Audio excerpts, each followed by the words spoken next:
සුබ දවසක් හැමෝටම. ආදරෙන් පිළිගන්නවා මගේ channel එකට ඔයාලා හැමෝම. පිළිකාවක් කියලා කියන්නේ මිනිස් සිරුරේ සෛලවල ඇතිවන රෝගයක්. පිළිකාව ජීවිතයට තර්ජනයක් වන රෝගයක් විදිහට තමයි මිනිස්සු අතර ගොඩක්ම ප්‍රසිද්ධ වෙන්නේ.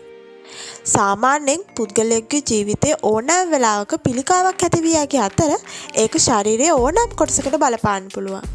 ගොඩක් පිළිකා කලින් හඳුනා ගන්නව නම් හොඳින් ප්‍රතිකාර කර හැකි අතර ඒකේ බරපතලකම සායනිකව අවම කිරීමට ගොඩක් පරීක්ෂණ සිදු කරගෙන යනවා. ඒ වගේම තමයි ගොඩක් අයට තියෙන ප්‍රශ්නයක් තමයි මේ පිළිකා නිට්ටාවටම සුව කරන්න පුළුවන්ද කියන කාරණාව. පිළිකාවට ප්‍රතිකාර සඳහා ලෝක පුරා විවිධ පරීක්ෂණ සිදු කරමින් පවතිනවා. තව දෙයක් තමයි මිනිසුන්ට වැළඳෙන භයානකම පිළිකා වර්ග කිහිපයක්ම දැනට සොයාගෙන තියෙනවා. මෙහිදී මුඛ, ගලනාල, ආමාශය, මහාන්ත්‍රය හා ගුදමාර්ගයේ ආශ්‍රිත පිළිකා, පියයුරු, ගැප්කෙල, ගර්භාෂ, ඩිම්බකෝෂ, සොරාල, පෙනහළු, තයිරොයිඩ් ග්‍රන්ථිවල පිළිකා මේ අතර වෙනවා. සාමාන්‍යයෙන් ශ්‍රී ලංකාවේ රෝහල්වල සිදුවන මරණ සඳහා හේතු වන රෝග අතරින් පිළිකා රෝගය දෙවන ස්ථානය ගන්න බව ඔබ දන්නවද? ඒ වගේම වසරක් තුළදී ශ්‍රී ලංකාවේ රෝහල්වල සිදුවන මරණ අතරින් 11.7%කට වඩා හේතුව පිළිකා රෝගය වෙනවා. ඇත්තටම මේක දෙවනි වන්නේ හෘද රෝගවලට විතරයි. කෙසේ වෙතත් පිළිකා වලින් 3න් එකක් වැළඳීම වළක්වා ගන්න පුළුවන් වෙනවා. ඒ සඳහා ඔබට ඔබේ ජීවන රටාවේ සමහර පුරුදු වෙනස් කරගන්න වෙන අතර මේ වීඩියෝ එකෙන් ඒ සෞඛ්‍ය සම්පන්න පුරුදු ගැන අපි අද කතා කරමු. එහෙනම් වැඩි කතා නැතුව අපි යමු වීඩියෝ එකට.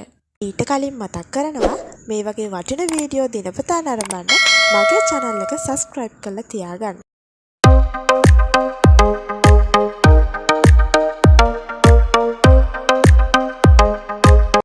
පළවෙනි එක තමයි දුම් පානයෙන් වැළකීම. දුම් වැඩි පානය නිසා පෙනහළු පිළිකා මෙන්ම ගුද මාර්ගයේ, ගලනාලයේ, වක්ගඩුවල, සොරාලයේ, අග්මාවේ, ශ්වාසනාලයේ සහ පුරස්ති ග්‍රන්ථිවලද පිළිකා හැදීම සිදු වෙනවා. ඒ වගේම අද වන විට දුම් වැටි පානය කරන පිරිමි සහ කාන්තාවන් වැඩිහිටියන් මෙන්ම ඔවුන් අසල සිටින දරුවන්ද අවදානමට ලක් කරනවා. ඒක නිසා දුම් වැටි පානය කිරීම පිළිකා රෝගය ඇතිවීමට ඍජුවම දායකත්වයක් දක්වනවා. දෙවැනි එක තමයි සෞඛ්‍ය සම්පන්න ආහාර වේලක් ගැනීම. සාමාන්‍යයෙන් එළවලු, පළතුරු, ධාන්‍ය වර්ග හා පලා වර්ග වගේ පෝෂ්‍යදායී ආහාර ඔබේ ආහාරවලට එකතු කරගන්නවා නම් ගොඩක්ම හොඳයි.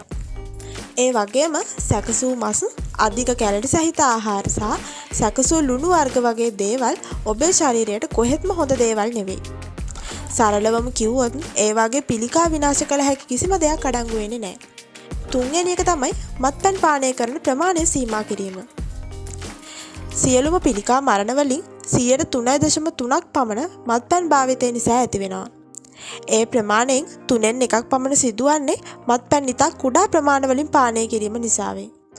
ඒ වගේම පිළිකා වැළඳීමට දැනටමත් අවදානම් සාධකයක් ඇති අයෙක් නම් ඉතා කුඩා ප්‍රමාණවලින් මත්පැන් පානය කිරීම පවා පිළිකා වැළඳීමට ගොඩක්ම හේතු වෙනවා. හතරවෙනි එක තමයි අනාරක්ෂිත ලිංගික ඇසුරෙන් වළකින්න. හියුමන් පැපිලෝමා වෛරස ආසාදනය ගොඩක්ම ගැප්ගෙල පිළිකා සඳහා පොදු හේතුවක් වන අතර අනාරක්ෂිත ලිංගික සබඳතා හේතුවෙන් මේ වෛරසය වැළඳෙන්න පුළුවන්. පස්වෙනි එක තමයි දිනපතා ව්‍යායාම කිරීම. දිනපතා ව්‍යායාම කිරීමෙන් පිළිකා රෝගය වැළඳීමට ඇති අවදානම ගොඩක්ම අඩු කරගන්න පුළුවන්. ඒ වගේම සතියකට අවම වශයෙන් විනාඩි 150ක්වත් ව්‍යායාම කරන්න පුළුවන් නම් හොඳ සෞඛ්‍යයක් වගේම පිළිකාවෙන් රෝගද අවම කරගන්න පුළුවන්. 6 වෙනි එක තමයි උසට සරලන බරක් පවත්වා ගැනීම. සාමාන්‍යයෙන් ශරීර ස්කන්ධ දර්ශකයේ 18.5ත් 24.9ත් අතර පවත්වා ගැනීම සෞඛ්‍ය සම්පන්න වෙනවා. ඒ වගේම මෙම BMI අගය 23 ආසන්නයේ පවත්වා ගැනීම ගොඩක්ම සුදුසු වෙනවා. තව දෙයක් තමයි ඔබ අධික බර හෝ තරබාරු නම් ඔබට බඩවැල්වල, පියයුරුවල, ගලනාලයේ, ගර්භාෂයේ, ගැප්ගෙලෙහි, ඩිම්බකෝෂවල, අග්නාශය සහ පිත්තාශය යන ගොඩක් ග්‍රන්ථිවල පිළිකා වැළඳීමේ අවධානය වැඩි වෙනවා.